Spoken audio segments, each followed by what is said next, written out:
Diante de todo o caos do conflito no Irã e da incerteza sobre a cadeia de suprimentos, muitos já estão comparando o que nós estamos vivendo agora com o início de 2020, aquele momento onde tudo parece estar diante de uma normalidade, mas que é simplesmente uma questão de tempo para ter um choque total, né, que pode mudar radicalmente como as coisas funcionam. E é sobre isso que eu quero falar no capítulo de hoje.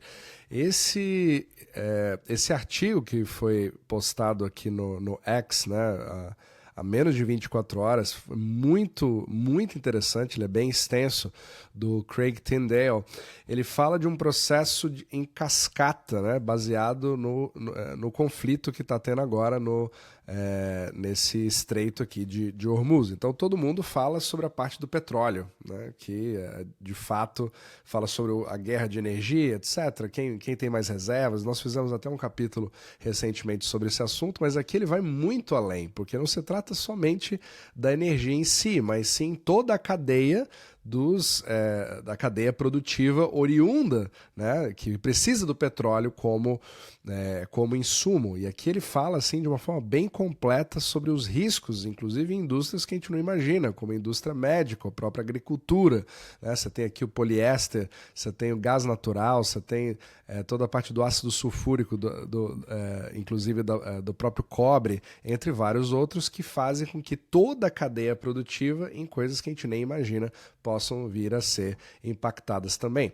Mas antes de continuar nos detalhes, se você gosta desse tipo de conteúdo sobre como que funciona a liquidez global e o futuro da macroeconomia, que pode parar de existir dependendo do que está acontecendo no ramo geopolítico, você pode nos seguir aqui no Substack, com vídeos totalmente gratuitos de segundas às sextas-feiras e também aos finais de semana.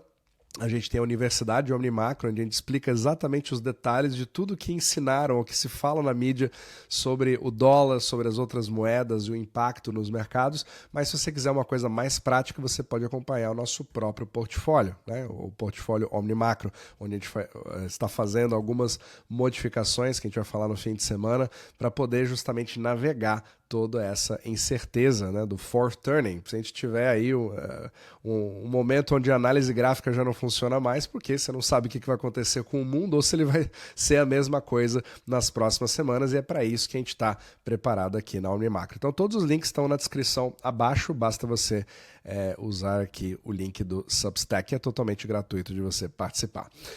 Então vamos lá.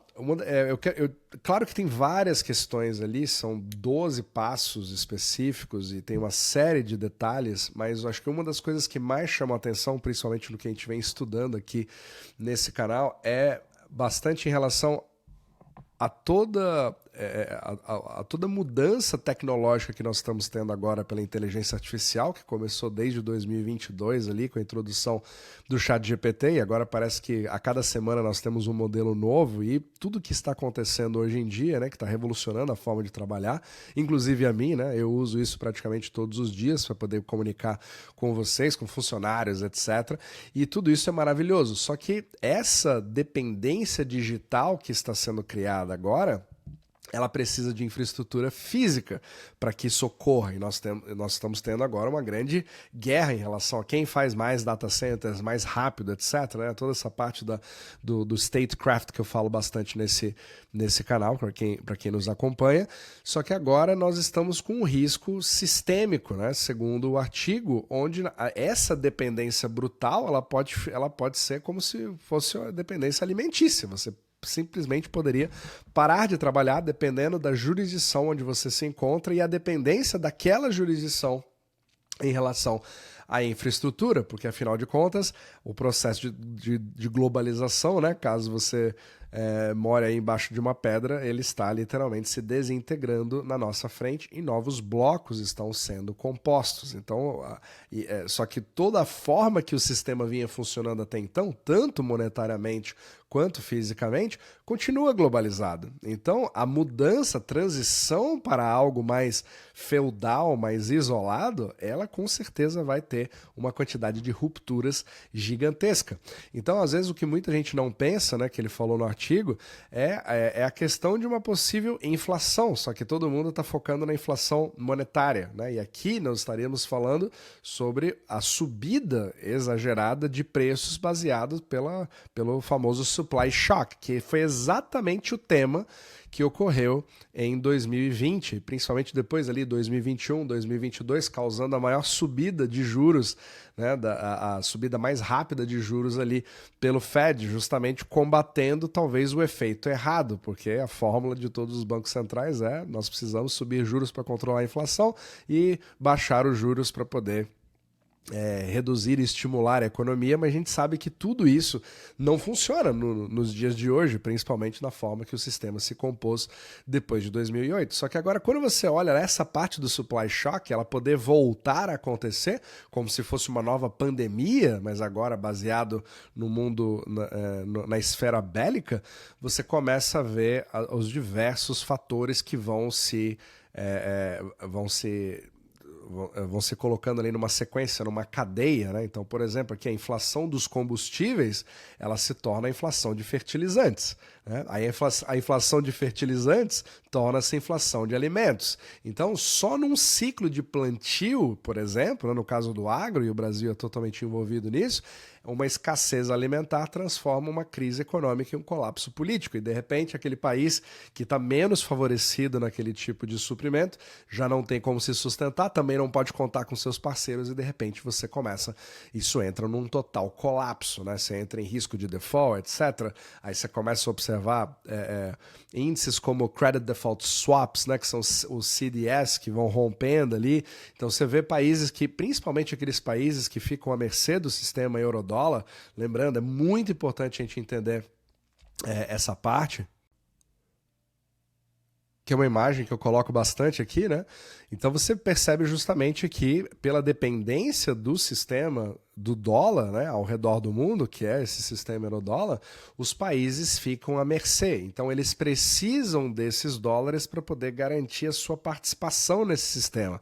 E a partir do momento que esses dólares foram emprestados, né, na sua existência, e principalmente quando esses países perdem a sua capacidade de poder garantir o seu passaporte para aquele mercado, porque ele não consegue gerar o faturamento ou os dólares, até por um problema físico, né? Literalmente, estou em guerra naquele momento, ou eu não consigo, se eu fechar parceria com algum país e de repente o meu aliado não gostar, ele vai me punir por conta disso, você vai fechar uma outra fronteira. Então, isso tudo está acontecendo nesse exato momento. Tarifas, etc. Então, dos dois lados, tanto Estados Unidos quanto China, você vê esse tipo de questão. E isso acaba criando um efeito inflacionário, no sentido de que um país que esteja numa situação assim, ele vai precisar, deixa eu até pegar aqui a imagem, ele vai acabar precisando de muito mais da sua moeda local para poder obter aqueles dólares necessários para continuar jogando o jogo. Então é como se fosse o preço do seu passaporte para participar de um comércio exterior cada vez mais fragmentado. Então aqui ele fala no artigo desculpa, que você tem aqui gargalos físicos que acabam gerando essa hiperinflação, ou seja, a necessidade daquele país de comprar os mesmos dólares cada vez mais caros, exigindo a impressão de dinheiro na sua moeda local para manter o jogo a dança das cadeiras funcionando. E quando os estados são forçados a adquirir uma energia que hoje é dolarizada, ela continua sendo, isso não mudou, né, a qualquer preço, porque é uma questão de sobrevivência, afinal de contas, energia é o que faz qualquer país subir. Aí essas moedas dos mercados mais emergentes, ali, uma Turquia da vida, um Egito, né, uma Nigéria, um Zimbábue, etc., começa a ter uma série de problemas. Então isso faz com que esses países possam ser, né, segundo esse artigo, os primeiros a colapsarem. E aí você começa a expandir isso para mercados de crédito e eles começam a congelar a partir desse momento. Então, muito interessante. Ele fala também da parte da borracha, que tem tudo a ver com pneus, com frete. Então você tem ali tratamento de água, né? A borracha natural, enfim, bauxita, uma série de insumos que são indiretamente relacionados com o Estreito de Hormuz, mas não é só o Estreito. E os outros estreitos que podem acontecer a qualquer momento, porque quando você tem ali notícias e mais notícias de bombardeios que acontecem em refinarias, em outros lugares, no Catar, etc., você começa a criar toda uma quantidade multiplicada de fatores de risco em diversos países, sem entender exatamente qual que é a veia, né, ou a artéria desse sistema que você está afetando. Então, muito interessante essa parte. Obviamente, ninguém quer que isso seja o cenário, né, principalmente porque isso aqui é muito sombrio, ninguém tem uma boa memória de 2020, só que aqui ele traz, pelo menos à tona, de que talvez nós estejamos vivendo estejamos a poucos meses de um mundo que pode, de um processo, né, que pode ter um mundo muito diferente depois que isso se concluir.